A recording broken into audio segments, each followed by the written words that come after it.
मैं परमेश्वर का धन्यवाद करता हूँ सुंदर समय के लिए। सबको जय मसीह की। आप जहाँ कहीं से भी मुझे सुन रहे होंगे, प्रभु आपको आशीष दे। मैं आज आपको एक बात बताने चाहूँगा। आप सबको मालूम है, याकूब का बेटा यूसुफ को उनके अपने भाइयों ने गड्ढे में डाला और मिस्री व्यापारियों के हाथ में बेच दिया। और उन व्यापारियों ने यूसुफ को मिस्र के एक हाकिम पोतीपोर उसको बेचे और उसके घर का वो दास बना।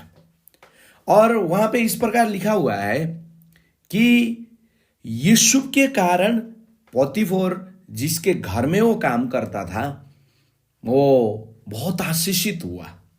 और परमेश्वर ने और बहुत सारी बातें ऐसी हुई। और एक ऐसा चीज हुआ कि उसकी पत्नी यूसुफ को बहुत पसंद करती थी और उसको गलत बात के लिए वो अप्रोच कर रही थी, लेकिन यूसुफ परमेश्वर का भय मानने वाला था और उसने उस बातों को इनकार किया, जिसके फलस्वरूप पोतीफर की पत्नी ने यूसुफ को दोष लगाकर उसको जेल में डाला। जेल में भी उसने किसी को कहा था कि मुझे स्मरण करना, तो उन्होंने भी उसे स्मरण नहीं किया।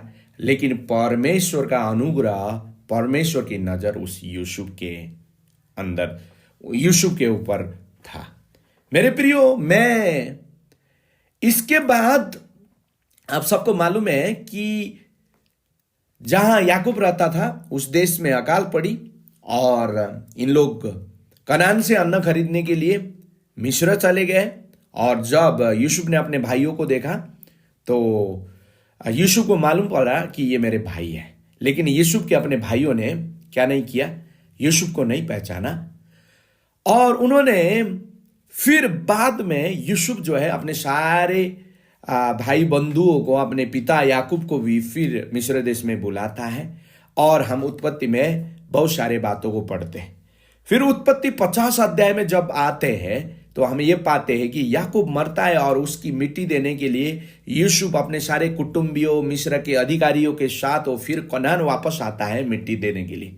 मिट्टी देने के बाद यूसुफ के भाई लोगों को क्या डर लगता है। डर लगने के बाद वो मन मन में सोचते हैं, आपस में विचार करते हैं, क्योंकि हमारा भाई यूसुफ को तो बहुत बुराई की है, हमने उसको फंसाया, उसको बेच डाला है।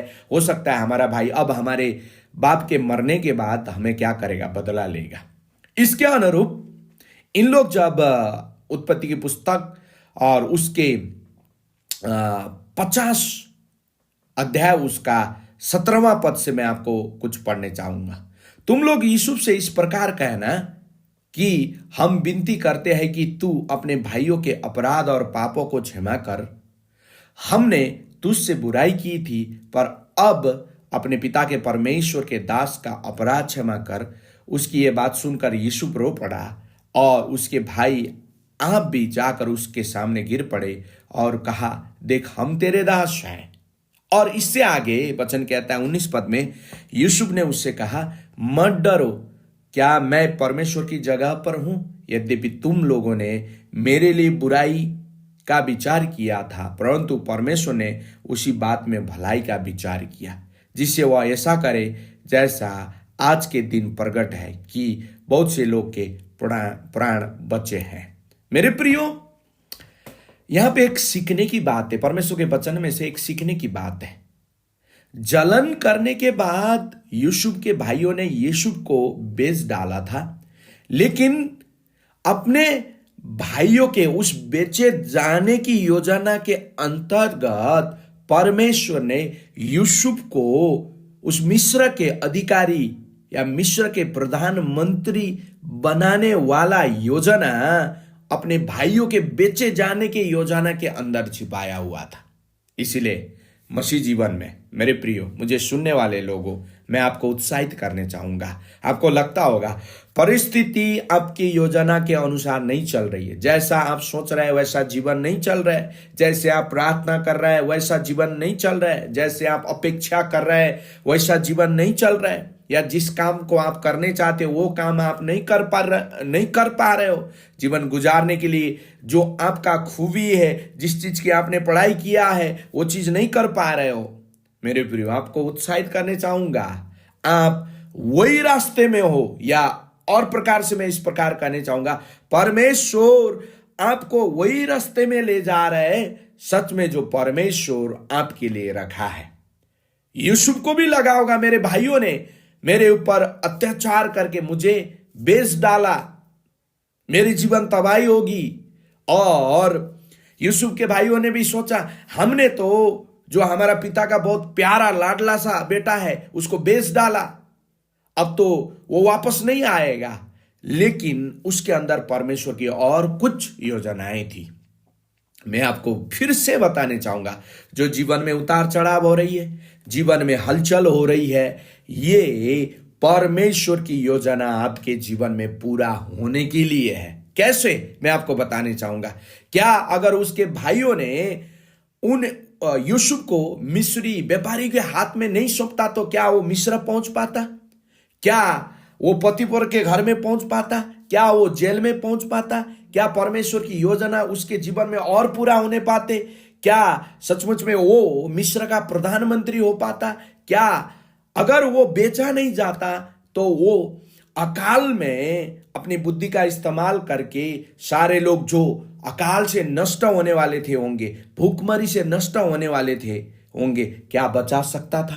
मैं आपको बताने चाहूंगा, आपको भले लगता होगा ये जगह मेरा नहीं है, ये काम मेरा नहीं है, लेकिन मैं एक मसीहा होने के नाते, परमेश्वर का वचन सुनाने वाला एक व्यक्ति होने के नाते आपको बताने चाहता हूं, जहां पर आप हो वो परमेश्वर ने रखा हुआ जगह है।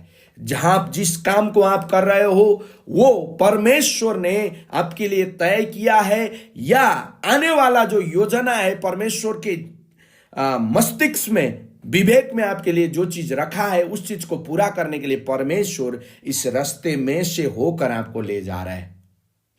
प्रधानमंत्री होने के लिए यूसुफ को गड्ढे में से होकर जाना था।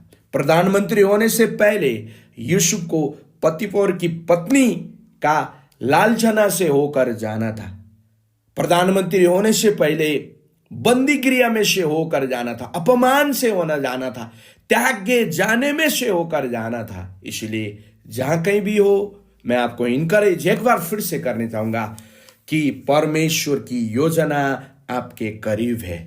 You are on the way, आप रास्ते में हो, परमेश्वर के प्लान फुलफिल होने के रास्ते में हो। एक बार मैं फिर से एक वचन के द्वारा आपको बोलूं, परमेश्वर ने जो आपके लिए जो योजना बनाई है वो हानि की नहीं, वो लाभ की है।